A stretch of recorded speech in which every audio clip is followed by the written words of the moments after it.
There's lots of misconceptions you have about the church, and I talk about this, that for me growing up, a lot of it was that the Catholic Church was almost like a demographic category, like, oh, the Killians, they're Catholics, and then we make our jokes about them having like 20 kids or whatever, the sort of things that you say with people that you know in town.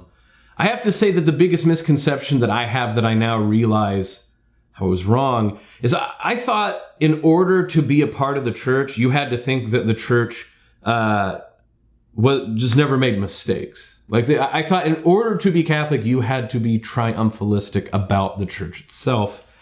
What I started to realize, of course, is that the church, even when when its members are in error, when it is exactly members of the church that have messed up, these big historical problems that people rightfully call out that have happened in the history of the church, that one of the things that the church does by talking about understanding the redemptive nature of suffering is a whole aspect of the cross that was lost on me now is a part, that I can be a part of that, which is to say that Jesus took that humiliation and opprobrium, that hatred that I deserve as a sinner and all of us deserve as a sinner. He took that spit and he took those lashes and he allowed the spent hatred of humanity to inflict those wounds.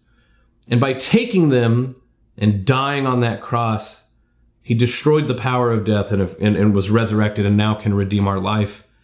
And I started to realize that to be Catholic and admit where current Catholics and Catholics in the past have sinned or have done stuff wrong or have been part of the problem, that's not something that I have to avoid. To be Catholic doesn't mean to paper over them or to come up with excuses.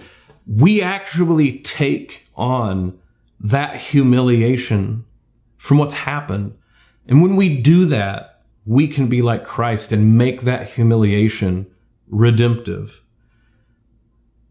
Part of becoming Catholic is that finally suffering has something that can be done.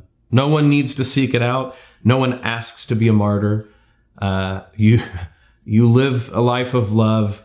The martyrdom and the suffering will come looking for you. But now there's something that is to be done from it. And I misunderstood that fundamentally about the church. I thought you had to work yourself in your mind that none of these problems actually happen. There's no problems at all. And I realized that it's actually the messiness and living through the fact that the church is a mystical body, but that it lives the church suffering in history is part of the way we can join in with the cross of Christ. Confession really personalizes anything else that I've talked about in terms of the church itself as a mystical body suffering in time. With confession, you see this with Ash Wednesday particularly, right? Why do we wear ashes? I remember, I always get this one with Protestant relatives, right? Oh, I thought you're supposed to wash your face and not show that you're fasting. I'm like, obviously I don't fast well. I wear that every day of my life. Why do we put on ashes on our head? And that's to say that kings and paupers alike will die. And in the end, there's no distinction.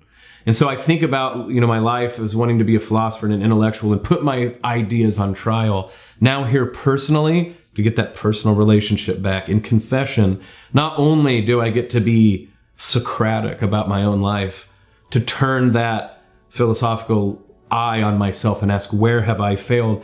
But I don't, it doesn't become a Gnostic thing where I just think about self-improvement. No, I lay that before Jesus, admit my failure, and ask him to make that sin a moment of redemption. And since everyone in the church deals with that, hopefully, not always, but hopefully, that humiliation, that humility exudes to everyone.